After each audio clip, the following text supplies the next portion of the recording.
예, 오늘 말씀은요, 같이 한번 제목 읽어보겠습니다. 앞에 보고 읽을게요. 시작. 영광이 있는 곳에 고난도 있다. 예, 우리 가운데 고난을 좋아하는 사람은 없습니다. 아무도 없습니다. 저도 싫어요. 고난은 다 피하고 싶죠. 그리고 우리 가운데 영광을 또 싫어하는 사람도 없을 겁니다. 영광 얻기를 원합니다. 그런데 인생의 아이러니한 것 중에 하나가 뭐냐면은 모든 영광에는 반드시 고난이 따릅니다. 고난 없는 영광은 없습니다. 이것이 교회 바깥에서도 말하는 일반적인 인생의 법칙이고 또 교회 안에서도 성경에서 말하고 있는 인생의 법칙입니다. 오래전에 그 올림픽에서 메달을 획득한 그 영광을 누리는 그 선수들을 보면은 다 하나같이 금메달이든 은메달이든 동메달이든 하나같이 뭡니까? 고난을 겪었던 걸 알 수가 있습니다. 오래전에 피겨 여왕 김연아 선수가 피겨 아카데미에 가서 후배들에게 이런 말을 한 것이 인상 깊었습니다. 얘들아, 나는 너희들이 나처럼 치열하게 연습하기를 원해. 그러니까 그 선수들이 이제 후배들이 다 김연아 같이 되기를 원하지만 김연아처럼 치열하게 연습은 안 해요. 영광 얻기만 원하지 김연아처럼 치열하게 고난 겪는 것은 다 피하고 싶은 거죠. 그런 사람한테 했던 얘기예요. 김연아 선수의 훈련량이 많은 사람들에게 아주 많이 익히 알려졌죠. 독종이래요. 그만큼 치열했다고 합니다. 그래서 한 기자가 물었대요. 힘들 때 무슨 생각을 하세요? 이 기자의 질문에 대한 답이 저한테는 굉장히 컸습니다. 이렇게 얘기했어요. 무슨 생각을 해요? 그냥 하는 거지. 여러분, 여기에 인생에 많은 것이 담겨 있습니다. 우리 힘들면 안 하는 게 습관이잖아요. 피하는 게. 근데 힘들어도 그냥 하는 거예요. 그럴 때 영광이 찾아오는 겁니다. 먹을 거 다 먹고 자고 싶은 거 다 자고 하고 싶은 거 다 하고 절대 이런 영광이 주어지진 않습니다. 이처럼 세상의 모든 영광은 치열한 고난의 대가입니다. 그러므로 불변의 진리는 영광이 있는 곳에는 고난이 있고 고난 없는 영광 없답니다. 자, 그런데 이러한 원리는 하나님의 자녀인 저와 여러분에도 동일합니다. 하나님의 자녀인 우리가 영광을 누리기를 원한다면 고난이 따르는 것은 어쩌면 너무 당연한 거예요. 교회 바깥에서도 영광에 따르려면은 그만큼 고난을 이겨내야 되는 거잖아요. 하물며 하나님의 자녀인 우리가 영광을 누리기 위해서라면은 고난이 따르는 것은 당연한 거죠. 예수님이 십자가에서 영광을 받으신 것은 바로 뭡니까? 십자가에 고난이 있었기 때문에 예수님도 영광을 받으신 겁니다. 로마서 8장 17절 말씀 같이 읽겠습니다. 시작. 자녀이면 상속자이기도 합니다. 우리가 그리스도와 함께 영광을 받으려고 그와 함께 고난을 받으면 우리는 하나님이 정하신 상속자요 그리스도와 더불어 공동 상속자입니다. 여기 보면 우리가 노란 글씨 보면은 우리가 그리스도와 함께 고난을 받으면이라고 하는데 여기서 말하는 고난이란 뭐냐? 하나님 나라를 위해서 헌신하는 삶을 살다가 받는 고난입니다. 또 각각 개개인이 하나님의 자녀로서 삶을 현장에서 죄와 치열하게 싸울 때 경험하는 갈등입니다. 또 그리고 주님의 몸된 교회를 위해서 희생할 때 나타나는 고난을 의미합니다. 이런 고난을 받으면 어떻다는 거예요? 우리는 그리스도와 더불어 공동 상속자가 된대. 공동 상속자. 다시 말해 믿음의 성도인 우리가 예수님이 십자가 위에서 받으셨던 그 영광을 동일하게 받는다는 거예요. 엄청난 겁니다. 예수님이 받으신 영광을 우리도 동일하게 공동 상속자가 된다는 겁니다. 그러므로 이 놀라운 영광을 받는 것은 결국 그만큼의 고난을 이겨낸 과정이 있어야겠죠. 사실 우리들의 얄팍한 마음속에는 다 그렇잖아요. 고난 없는 영광을 누려보자 하는 욕망이 다 있잖아요. 쉽게 살고 많이 얻어보자 하는 욕심 다 있죠. 욕망이. 혹시라도 그런 생각 가지고 계시면 오늘 깨끗이 지워버리십시오. 그래서 예수님을 제대로 믿는 사람들은 로또 안 될 거예요. 하나님이 그걸 허락하지 않습니다. 정말이에요. 그 엄한데 엉뚱한 자꾸 돈 쓰지 마세요. 그냥 떡볶이 사 드세요. 나아요. 하나님 그걸 허락하지 않는다니까요. 네.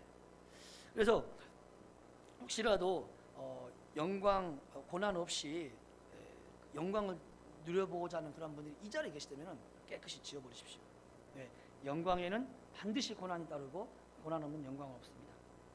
이 말은 우리가 하나님 나라 사역을 하다가 고난을 받다 보면 나중에 반드시 영광이 뒤따라온다는 겁니다. 이것이 하나님을 믿는 성도에게 주는 특권입니다. 하나님의 자녀가 고난을 당했을 때 이거를 잘 이겨내면은 영광이 따르는 것은 성도에게만 주신 하나님의 특권이에요. 빌립보서 1장 29절 한번 읽어볼까요? 시작. 하나님께서는 여러분에게 그리스도를 위한 특권,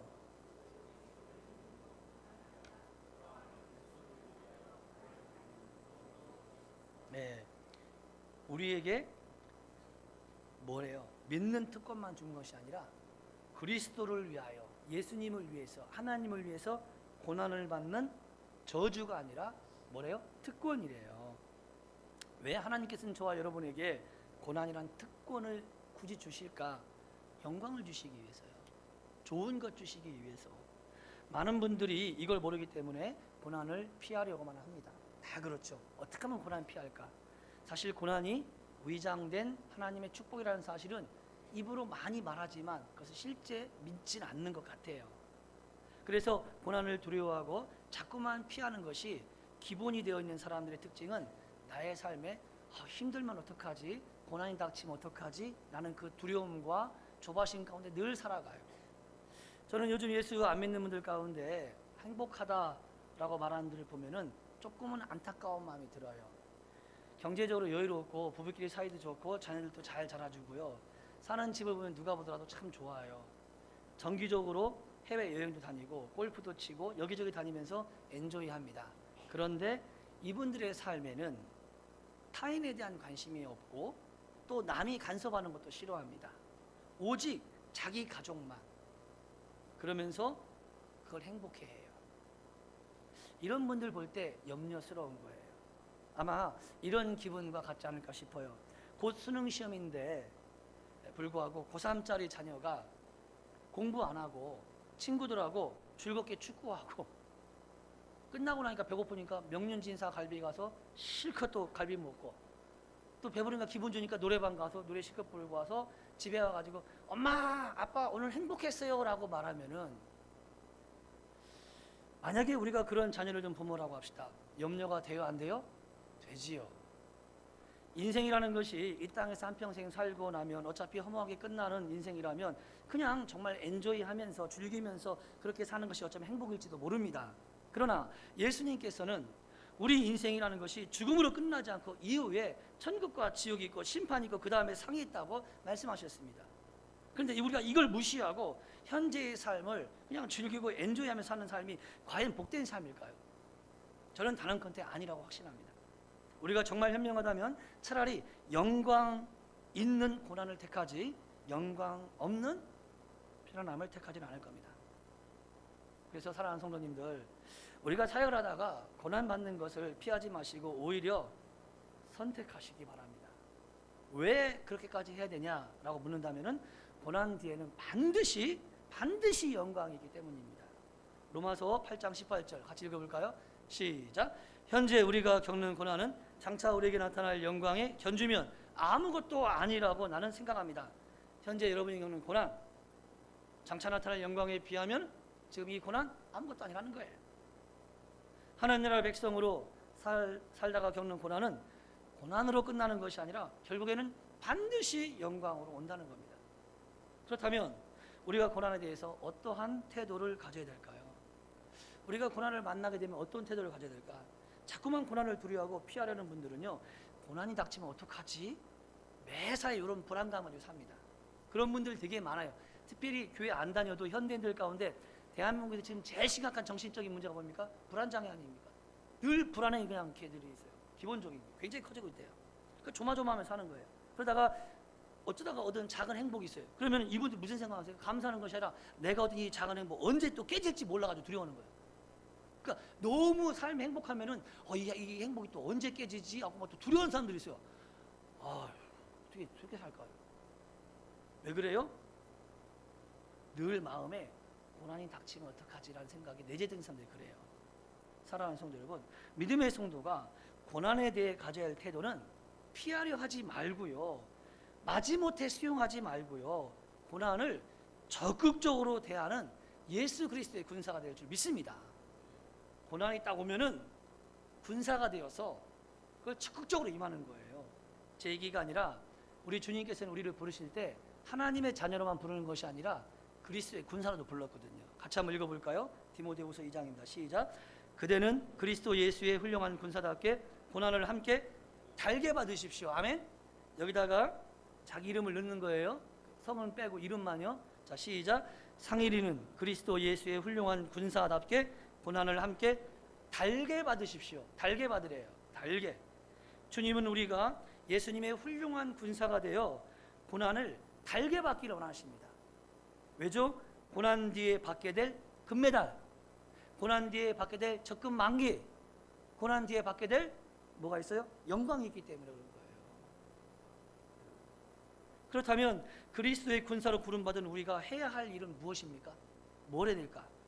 죄의 사슬에 매여 깊은 어두움 가운데 살아가는 사람들을 해방시키는 사역을 해야 됩니다. 그들을 하나님의 자녀가 되게 하는 사역을 해야 됩니다. 그 다음에 그들을 우리와 같은 그리스도의 군사로 세워서 우리와 함께 이 깨어진 세상, 허무와 두려움과 염려에 매여 살아가는 사람들에게 우리는 소망을 줘야 되고 희망을 줘야 되고 회복시켜주는 사역을 해야 되는 거예요. 로마서 8장 19절에 보면은요, 이 세상이, 깨어진 세상이 하나님의 자녀인 저와 여러분을 기다리고 있대요. 한번 읽어볼까요? 시작. 피조물은 하나님의 자녀들이 나타나기를 간절히 기다리고 있습니다. 왜 이 세상에 인간을 포함한 모든 피조물이 하나님의 자녀가 나오기를 기대하고 있을까요? 이 세상이 깨어져 있기 때문에. 이 깨어진 세상을 다시 회복시킬 사람 하나님 자녀밖에 없거든요. 그래서 하나님의 자녀인 우리가 어둡고 소망 없고 하루하루가 지긋지긋하고 하나님의 심판이 있다는 사실과 영생이 있다는 사실을 저모르고 때로는 쾌락에 허무에 회의적으로 살아가는 이웃과 친구와 가족들을 구원해 줄 줄 믿습니다. 어쩌면 하나님을 믿지 않은 분들은 이렇게 말하겠죠. 뭐 원래 세상 사는 게 다 그런 거 아니야? 라고 체념하고 살아갈 수 있습니다. 그러나 그리스도의 군사인 우리는 결코 그럴 수가 없죠. 왜? 영생이 있다는 사실과 영광이 있다는 사실을 우리는 분명히 알고 있잖아요. 이거 믿는 게 기독교인이잖아요. 혹시 이정재, 배우 이정재와 전지현이 출연한 암살이라는 영화 이거 혹시 기억나세요? 엄청 재밌는 영화인데 안 보신 분은 꼭 다시 보십시오. 엄청 재밌습니다. 이 영화에 보면 이런 장면이 있어요. 독립군이었던 이정재와 전지현, 극 중에서 다른 이름이겠죠. 근데 이제 이정재가 독립군이었는데 일본 경찰한테 체포됐어요. 그래서 살아남기 위해서 자기 동지를 배신하고 당시 임시정부의 그 정보를 일본에게 넘기고 어떻게 되냐면은 일본 헌병대의 밀정, 다시 말하면 스파이가 된 거예요. 지가 살려고 이제 그렇게 한 거죠. 그러다가 또 광복 후에는 제주도 좋아요. 자신의 신분을 세탁해가지고 이번엔 대한민국 고위 경찰이 돼버리네. 나중에 반민족 행위 특별조사위원회에서 체포돼가지고 재판을 받는데요. 증거 불충분과 또 증인을 이정재가 살해함으로 인해서 풀려나게 되어집니다. 그러니까 그런 장면을 지켜보고 있던 과거의 독립군 동지들이 막 너무너무 속이 상한 거죠. 근데 마지막 장면에 당시 독립군 시절 동료였던 전지현에게 총에 맞아 죽습니다. 그때 전지현이 이정재에게 이런 말을 합니다. 왜 동지를 팔았나? 왜 동지를 팔았나? 잠깐 1분만 영화 보겠습니다.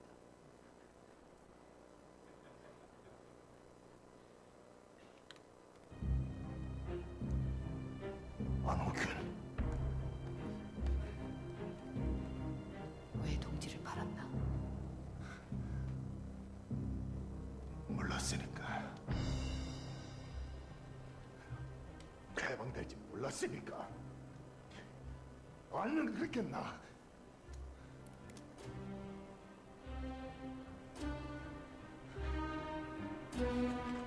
너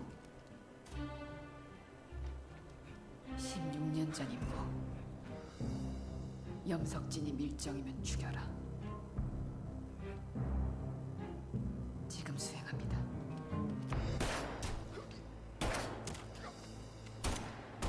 저때 막 박수 쳤어요.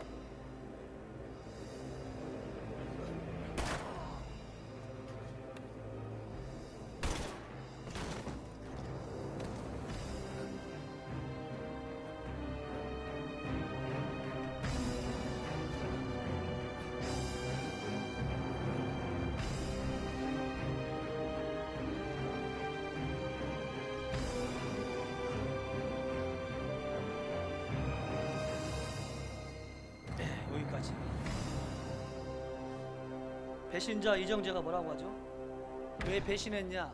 라고 전재현이 물어보니까 이정재가 뭐라고 했어요? 몰랐으니까. 해방될 줄 몰랐으니까.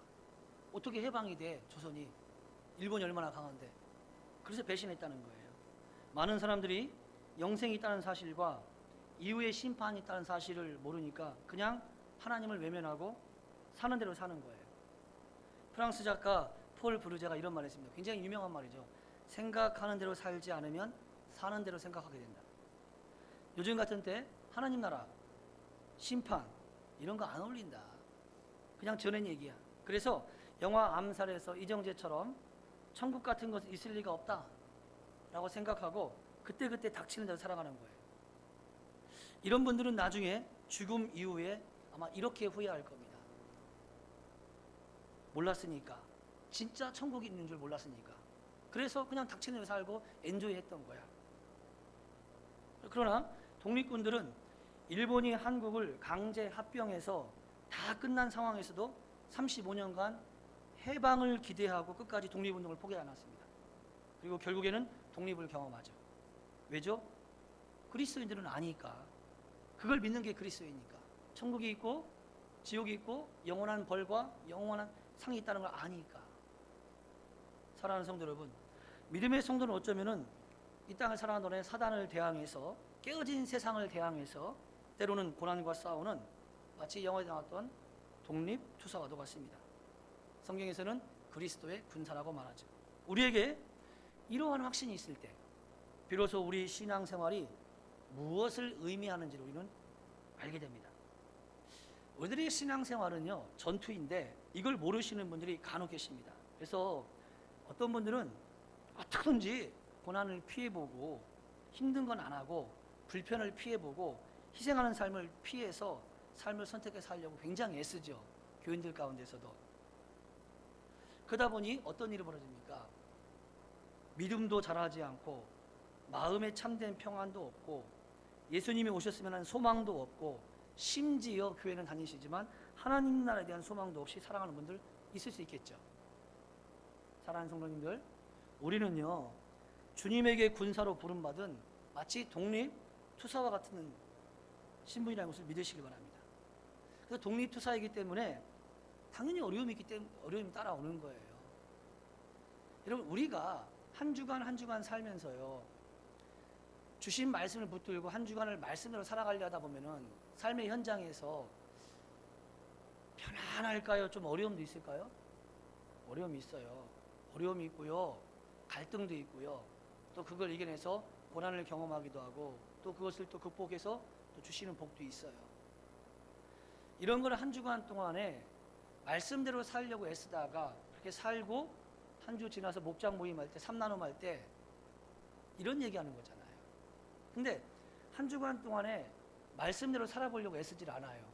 그럼 무슨 얘기하는지 아세요? 연세 드신 분들은 뭐 무릎 관절에는 어느 병원이 좋다, 또 뭐 어디가 아프면 또 뭐 어떤 약이 좋다, 약 얘기하다가 끝나고요, 병원 얘기다 끝나고, 젊은 사람들은 애들 학교 가는 얘기, 학원 얘기다 끝나고요, 조금 더 적은 사람들은요 뭐 어디 가면 잘 땡긴다 뭐 이런 거 뭐 그런 얘기 하고요, 그러고 끝나는 거예요. 그러면은 그런 목장 모임 삼나눔에서 누가 그 다음 주에 또 가고 싶겠어요? 보고 배우는 게 없는데.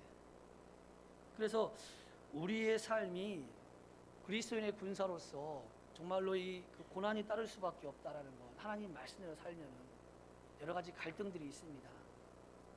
아픔도 있고요, 또 성공할 때도 있고, 그걸 나누는 거예요. 그래서 우리는 이 세상의 안락을 위해 사는 것이 아니라 그리스도의 군사로 살아가야 됩니다. 네, 군사로. 그래서 우리는 고난을 감수할 뿐만 아니라 거기에는 영광이 있다는 사실을 알기 때문에 고난을 선택할 수 있는 거예요. 과감하게. 사실 그리스도인이 독립투사라고 하지만 일본에 대항해서 싸웠던 독립군보다 우리가 훨씬 더 낫습니다. 왜냐하면요, 두 가지 이유가 있는데, 첫 번째는 우리에게는 예수님이 다시 오신다는 것이 보장되어 있기 때문에 훨씬 낫습니다. 왜냐하면요, 독립군들은요 조선이 해방될 것이라는 확신이 없었어요. 누가 보더라도 해방될 가능성이 보이지 않으니까 이렇게 친일파로 변신도 하고 그런 거 아니겠습니까? 그런데 독립군들은 확신도 없는데 고난을 선택한 거예요. 근데 하나님의 자녀인 우리는 어떻습니까? 영생, 천국과 지옥, 이후의 심판, 상이 있다는 확신, 이거 우리 갖고 살잖아요. 그래서 고난을 선택할 수 있는 훨씬 좋은 환경이라는 거죠. 그리고 가장 큰 것이 뭡니까? 예수님 다시 오신다는 것이 보장되어 있지 않습니까? 여러분 이거 믿으시죠? 예. 그래서 이런 면에서 우리는 당연히 독립군보다 훨씬 더 낫습니다. 그렇다면 예수님이 다시 오신다는 것을 어떻게 확신하느냐 우리가? 뭐 간단합니다. 예수님이 이 세상에 첫 번째 오셨을 때 몇 년 전에 오셨죠? 2000년 전에 이 땅에 오셨죠. 그런데 오실 때 아무 예고 없이 오셨나요? 아니죠. 예수님이 처음 오실 때 이미 구약 성경에서요, 선지자 40명과 그다음에 1000년에 걸쳐서 예수를, 그리스도를 보내줄 것이라고 계속 약속했잖아요. 그리고 약속하신 대로 왔어 안 왔어요? 2000년 전에 오셨죠. 오셨단 말이에요. 근데 그 오신 예수님이 하늘로 승천할 때 다시 오시겠다고 약속했죠. 그럼 오실까 안 올까요?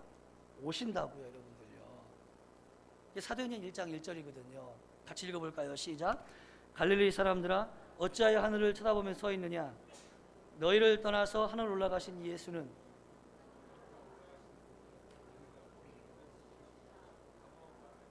이 말씀을 믿을 수 있는 이유는 처음 오신다고 약속했을 때 처음 분명히 오셨단 말이에요. 그럼 다시 오신다고 말씀하신 것도 분명히 이 약속은 이루어진다는 거예요. 그래서 우리에게는, 믿음의 성도에게는 이런 것들이 보장되어 있습니다. 예수님이 다시 오신다. 또 우리가 독립투사보다 더 쉬운 그리스도의 군사인 이유가 뭡니까? 우리에게는요, 보상이 확실하기 때문입니다. 여러분, 독립을 위해서 목숨을 바친 사람들, 그 자손들 가운데는요, 해방된 다음에는 이분들의 공로로 어떻습니까? 인정을 받고 좀 여생을 조금 국가에서, 정부에서 좀 도움을 받고 편하게 사시는 분 계시죠. 그런데 받지 못해가지고요, 일생 동안 비참하게 지내는 분들도 있어요. 현실적으로요. 또 반대로요, 아까 말했던 일제치하에서 강점기에서는요, 친일파였다가요, 해방되고 난 다음에는요, 또 경찰이었다가요, 또 그 다음에요, 한국전쟁 벌일 때는요, 공산군이었다가요, 또 전쟁 끝나고 나니까 또 한국 정부에 또 강요하는 사람들도 있었잖아요. 이런 어떤 갈아타기 잘하는 사람들, 대단한 사람들이죠. 근데 여러분, 지옥에서 천국으로 갈아타기 안 됩니다. 이런 사람들이 지금도 있어요. 그냥 행정적으로 이거 잘 처리해서, 나쁜 인간들인데 지금도 정부에서 타먹는 인간들이 있고, 또 친일파 중에서는 여전히 그 땅을 지금도 가지고 있는 사람들 있잖아요. 그거 하자고 지금 하는데도 뭐 여러 가지 말이 많잖아요. 그래서 왜 이런 세상이 됐느냐? 뭐 이유는 간단합니다. 이 세상은 부조리가 가득 차기 때문에 그래요. 사단이 지배하는 세상이기 때문에 보상이 정당하지가 않습니다. 그런데 예수님께서 다시 오시는 날에는요, 정당한 재판을 하십니다. 예수님께서는 의로운 재판장이시기 때문에 믿음의 성도가 이 땅에 사는 동안에 주를 위해 받는 고난 있죠. 우리에게요. 주님 때문에 받는 고난, 주를 위해 바친 희생이 있죠. 주님을 위해서 하는 헌신이 있죠. 또 하나님께서 이런 수고가 있죠. 이런 것들에 대해서 하나님께서는요, 다 기억하고, 이 나라의 정부처럼 잘하고 못하고 이런 게 아니라 주님은 다 기억하시고 정당하게 보상해 주십니다. 그렇기 때문에 고난에 대하는 믿음의 성도는 독립군들보다 훨씬 더 낫죠. 우리는요. 예수님께서도 마태복음에서 그런 말씀하셨거든요. 한번 읽어볼까요? 시작. 너희가 나 때문에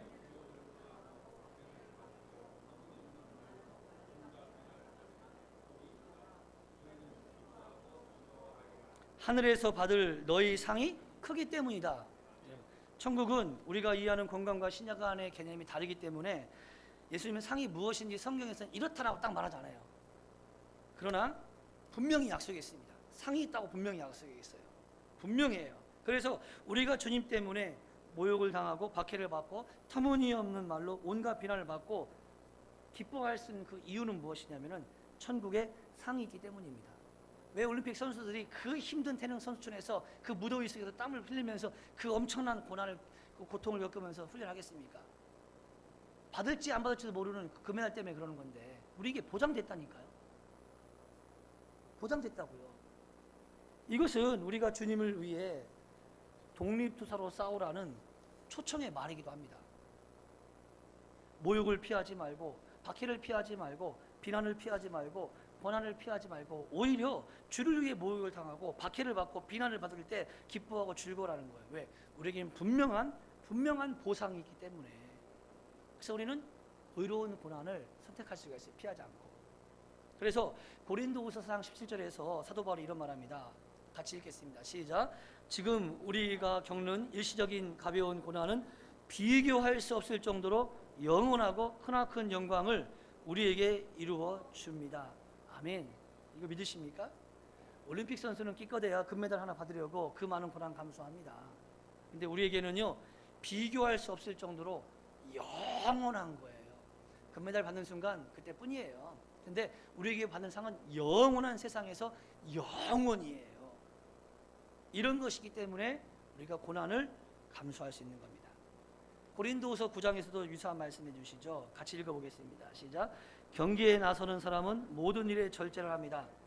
그런데 그들은 썩어 없어질 월계관을 얻으려고 절제를 하는 것이지만 우리는 썩지 않을 월계관을 얻으려고 하는 것입니다.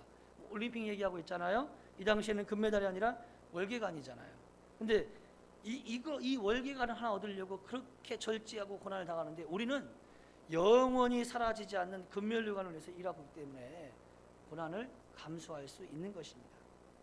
그러므로 그리스도의 군사인 우리는 이 땅을 사는 동안에 하고 싶은 거 다 하고 먹고 싶은 거 다 먹고 가고 싶은 거 다 가고 마시고 싶은 거 다 마시고 자고 싶은 거 다 자고 이래가지고는 여러분 금멸류관 얻지 못합니다.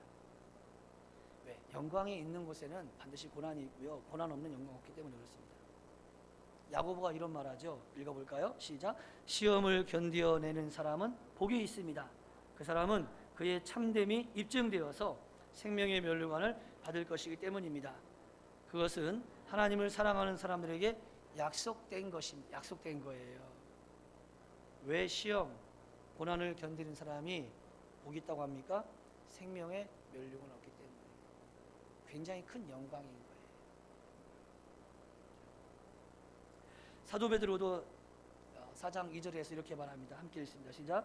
사랑하는 여러분, 여러분을 시험하려고 시련의 불길이 여러분 가운데 일어나더라도 무슨 이상한 일이나 생긴 것처럼 놀라지 마십시오. 그러니까 우리가 주님을 위한 군사라고 그러면 시험이 있고 고난이 있고 어려움이 있는 것은 당연하지 않냐. 왜 그것 때문에 깜짝 놀래냐. 성도에게는 고난이 있을 수 있다는 거예요. 우리가 이걸 안다면 고난에 직면했을 때 놀랄 이유가 없죠. 뭐 당연한 거지.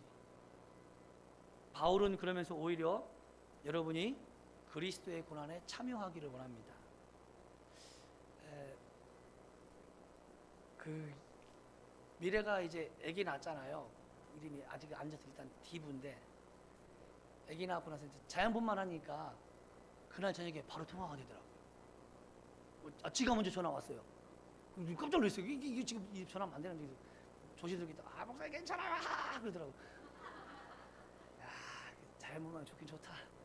그래서 어때 많이 힘들었지 했더니 목사님 죽는 줄 알았어요 그러더라고요. 근데 그런 말 하더라고요. 확실히 여자도 참 위대하지만 엄마는 더 위대한 것 같아요.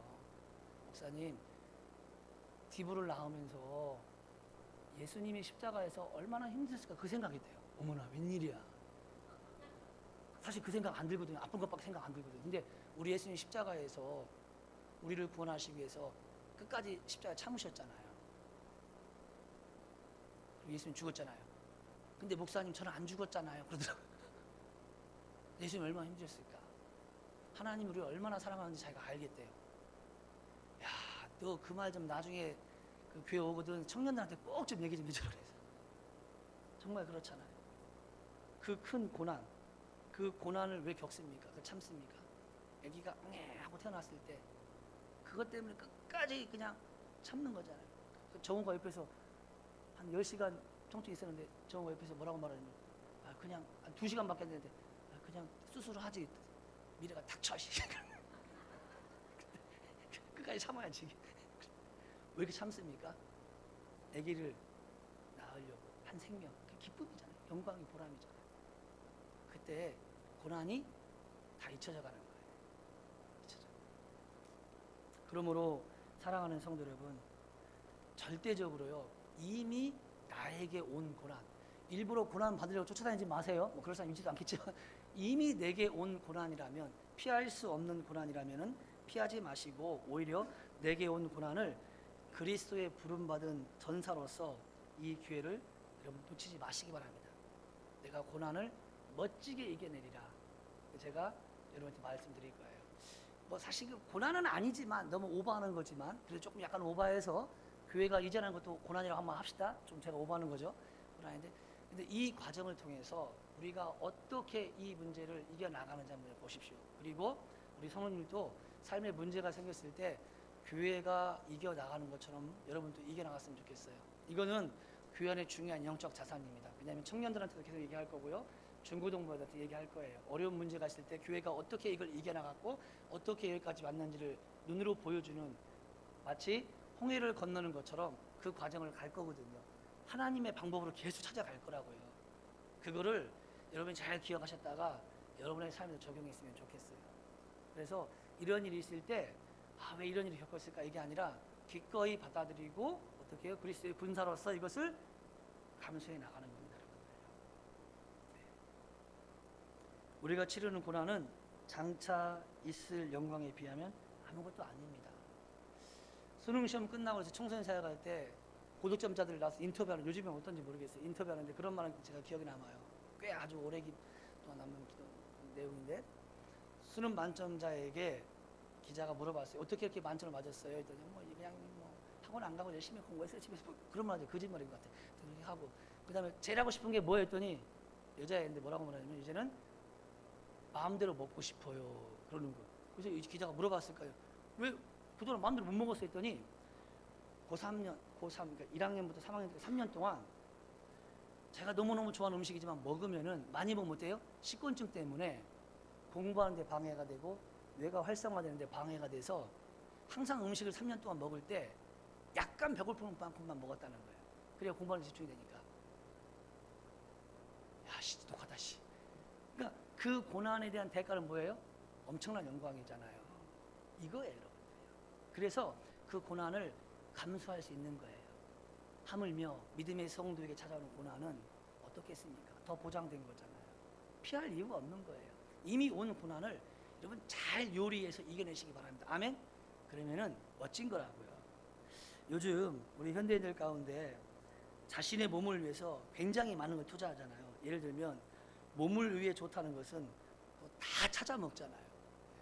주말에 보면은 전주가 있대. 그래서 전주 왜 갔어요? 비빔밥 먹으러 전주 갔대. 여기 상대원 시장에 전주 비빔밥집 있는데 왜 거기까지 갔나? 하여튼 모르겠어요.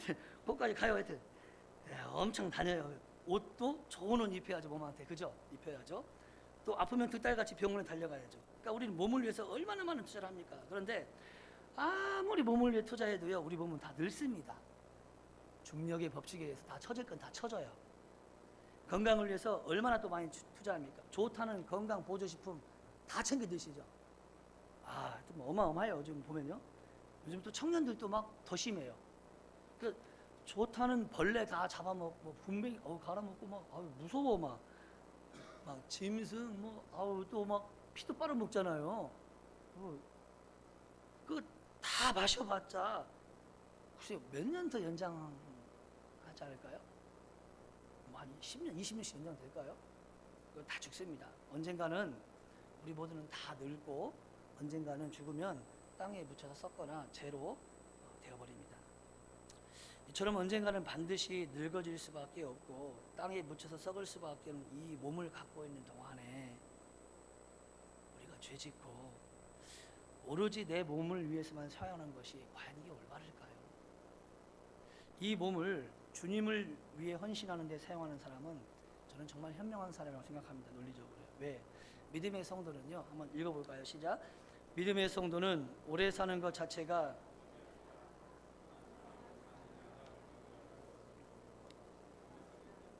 여러분 오래 살고 장수하는 것 굉장히 좋아요. 근데 이에 못지않게 중요한 게 뭡니까? 어떤 삶을 사느냐가 더 중요하잖아요. 그렇지 않습니까? 어떤 삶을 사느냐. 그렇다면 우리로 하여금 신앙생활할 때 고난을 피하게 만드는 그 가장 큰 이유가 뭘까요? 제가 볼 때는 우리 몸입니다. 하나님 말씀 앞에 순종하지 못하게 하고 헌신하지 못하게 하는 가장 큰 걸림돌 중 하나가 뭐냐면 몸이라고 생각을 해요.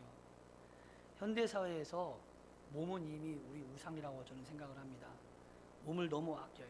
그래서 주님을 위해 헌신하다가 피곤하면 보통은 큰일 나는 줄 알고 볼벤 소리를 합니다.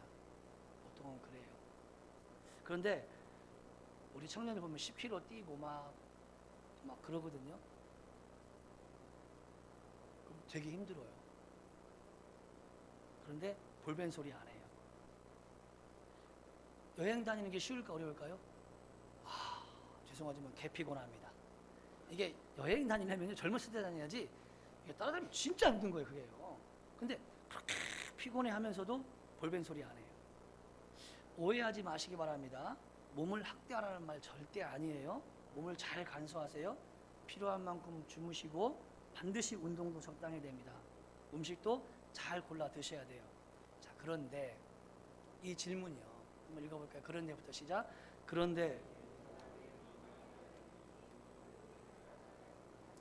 여러분 왜 우리가 건강해야 됩니까? 이렇게 그냥 건강에 대해서 막 거의 병적으로 우리가 이렇게 막 돌보고 막 챙기고 이렇게 하잖아요. 좋은 거예요. 근데 왜 그렇게까지 하세요? 왜? 이유가 있을 거 아니에요. 어떤 분은요, 좋은 거 보양식품 열심히 들고 열심히 또 하루에 5km씩 조깅을 이제 30분씩 이렇게 하더라고요. 슬로우 조깅을. 열심히 하길래 좋아 보여. 그래서 왜 그렇게 이렇게 보양식품 챙겨 먹고 운동 열심히 했더니 저녁에 술 먹어야 돼요. 그래서 술 먹으려고 운동하는데 건강해야 술 잘 먹는다고. 그래서 속으로 말을 못했지만 이 사람 또라이인가 싶었어요. 또 어떤 분은 주변 사람에게 이쁘다, 멋있다는 말 듣기 위해서 막 잡아 당기고 찍고 막 그런데요.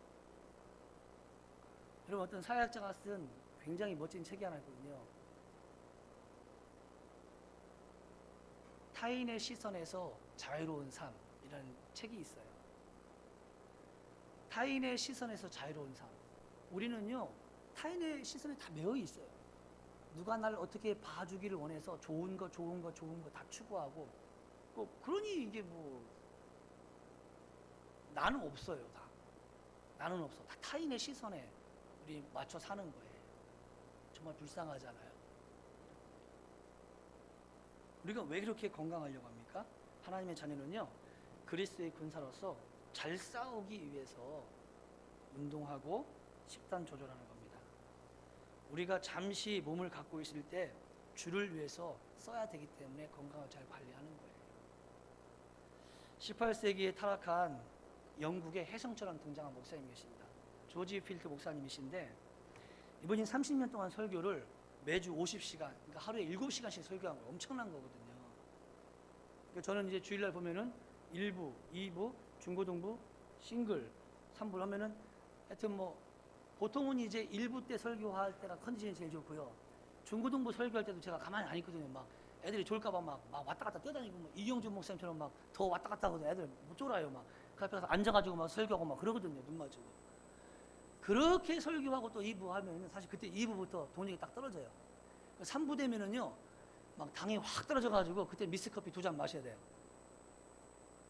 근데 운동을 제가 열심히 하는 이유가 그런 거거든요.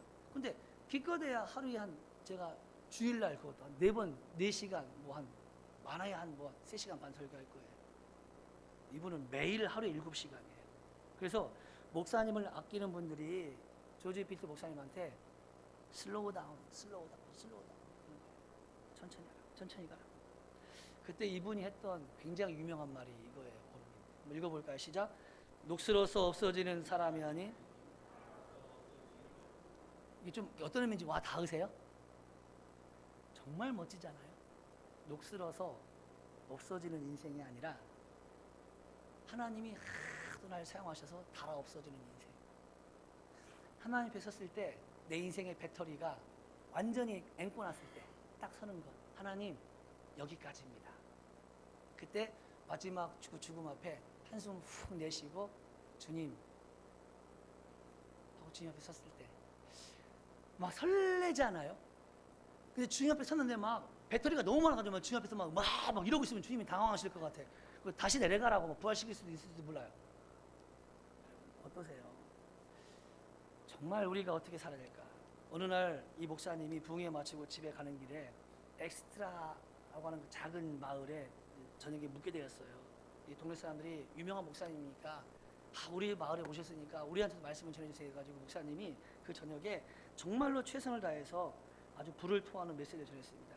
그리고 그 동네가 정말 성령 충만했어요. 그날 저녁에요.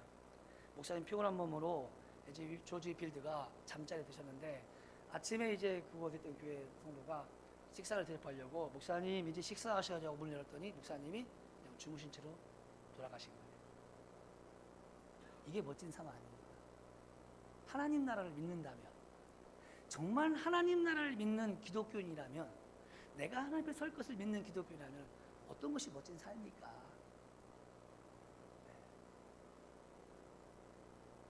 골프 딱 치다가 번개 딱 맞아가지고 죽으면 그건 또 너무 극단적이지만 그것보다는 여러분, 결국 우리 몸뚱아리는 늙어가고 결국 저도 땅에 묻혀 썩어질 겁니다. 이거를 주님을 위해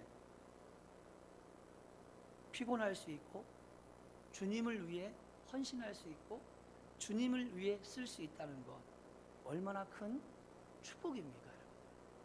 하나님의 살아계심을 믿는다면. 그러나 하나님 반면에 어떤 분들은요, 한번 요 말씀 읽어볼까요? 시작. 현재 우리가 겪는 고난은 장차 우리에게 나타날 영광에 견주면 아무것도 아니라고 나는 생각합니다. 이 말씀을 믿는다면 그런 거예요. 그래서 우리 성도님들 가운데 하나님 나라를 위해서 겪는 고난을 특권으로 아시는 분들은 그리스도의 분사로 아주 싱싱한 그 믿음을 소유한 분들입니다. 반면에 조그마한 희생에도 생색을 내고 조그마한 고난에도 불평을 하시는 분들, 그럴 수 있죠. 그러다가 하나님 앞에 섰을 때 이런 분들은 적지 않게 당황하지 않을까 싶습니다. 이거 한번 같이 읽어볼까요? 시작. 사랑하는 성도님들, 고난 뒤에는 반드시 영광이 있습니다.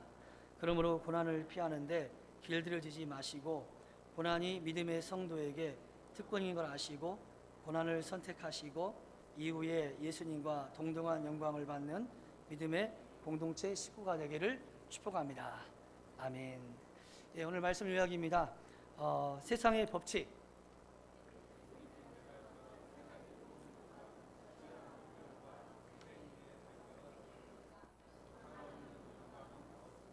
두 번째, 성도의 특권.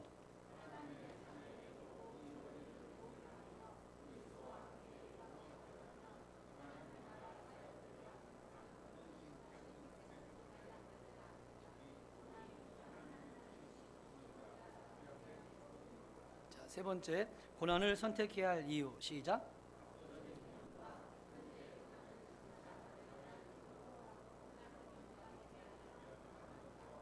자, 그 다음에 있습니다. 시작.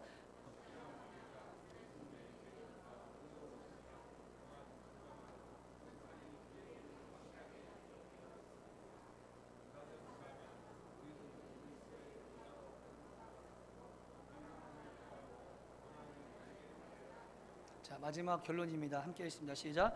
고난을 피하려 하지 말고 장차 받을 영광을 확신하며 그리스도의 군사로서 고난을 적극적으로 선택하는 현명한 성도가 되어야 합니다. 아멘.